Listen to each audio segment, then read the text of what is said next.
Hey, what's up everyone? It's Oren Harris, aka O, here with another Ask Oren video episode.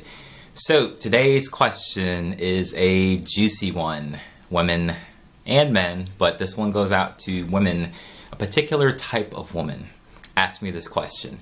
And so the question was in regards to one of the juiciest topics in most of our lives, which is relationships.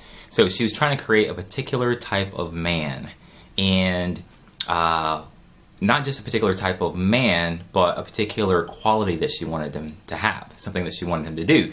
And the whole conversation started with her saying, you know, I don't want to have to take the initiative. I don't want to have to be the one who makes plans, or I don't want to have to tell him, to call me. And I was like, well, what do you want? And she, funny enough, thought she was telling me what she wanted. She's like, well, I don't want to have to do that. I'm like, well, but what do you want? And she says, well, I want a man who will take initiative and, and do these nice things for me. And a guy who's a man, or I want a man, somebody who can be a man. And I said, how do you feel about that? And she says, I feel great about it. I want it. And I'm like, okay. So she's like, well, so how do you create that, Oren? Oracle Oren. She didn't say it like that, but she kind of was like, well, boom, there you go. So what's your advice? And I said, and there's a million different ways I could say the same thing. This is just what I said in this conversation. I said, well, you have to be in love. And she's like, what do you mean be in love? And I said, be in love. And there's two ways to look at being in love here. Like being in love with the idea or being in love, which really, when you look deeper, they're actually the same thing. And to her, and this is the subtlety, but where the true information in this video is that in her mind, intellectually, she was in love. That's why she was like, of course. I said, well, I'm in love with that. I really, really want it. That means I'm in love with it. I'm like, no, you're not in love.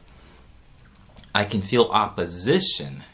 And that's why she was naturally, unconsciously drawn to keep saying, I don't want to have to, I don't want to have to. And so that's the absence of something. And when you're in love, love is a holistic state of being. There's no opposition, there's no absence, there's just the presence of what's wanted. And these are just some ways that you can gauge whether or not you're actually in love. This obviously applies to anything, but in this case, we're talking about a particular type of man. And so first, like I said, there's being in love with the idea, and then if you want to gauge, you can gauge and just listen to yourself and feel how you feel. And so I worked with her for a few minutes, and it started to get clearer and clearer and clearer because she was moving back inside herself, back into love with herself. And it just started to feel more clear.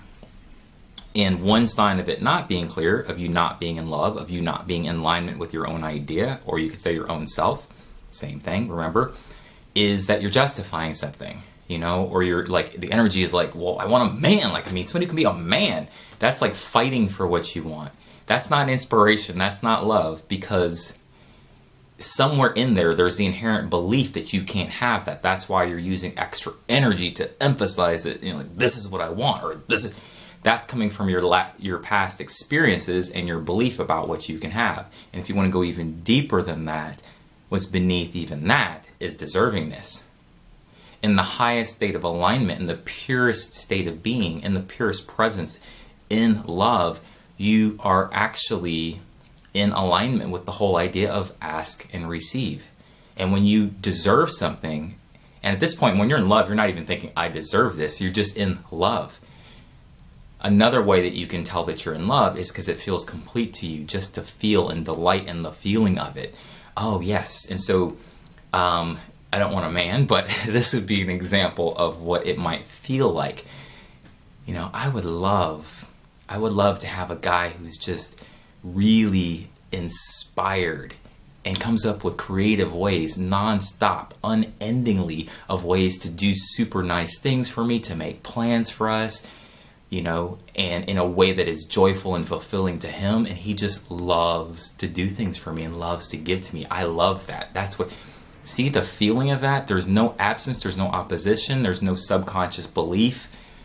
I'm going to have a man manifest tomorrow. Shit. Anyway, there's no opposing energy to that. So that's what I mean when I say be in love with whatever it is that you want.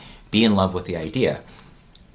The second thing I'll say, which is equally as powerful, I could do this in another video, but I'm going to fire hose it to you right now, is that if you're not actually in love and in alignment with that, and you feel yourself fighting for the idea, you feel yourself disbelieving the idea, you feel like you have to do something to like justify it, then don't judge yourself. Be in love and acceptance of that. And the way you can still create this magical man, this powerful, strong man, is by being honest and by being vulnerable. Because if you go into vulnerability, even though your mind might be going, oh, weakling, you're weak here, you're actually in love, because a state of vulnerability is a state of surrender, and surrender and love are very much the same thing.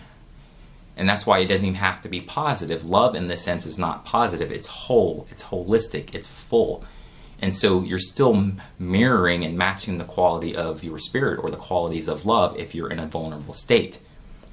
So what would that look like? That's the internal part. In a physical sense, it would look like just being honest. You're like, you know what? These are my needs. These are my desires. These are my wants. And I don't feel like I completely deserve them.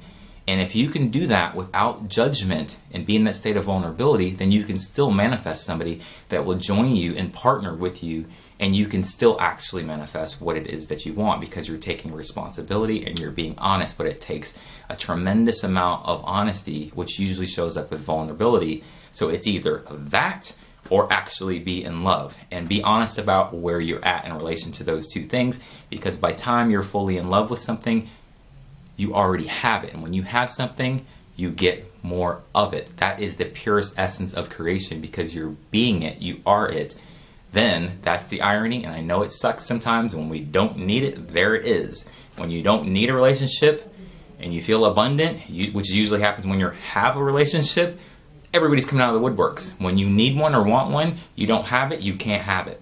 That's just the laws of the universe. I didn't write them, I didn't make them up. And that's it for now. Ask Oren. Another episode went down. I'll catch you on the next episode. Peace.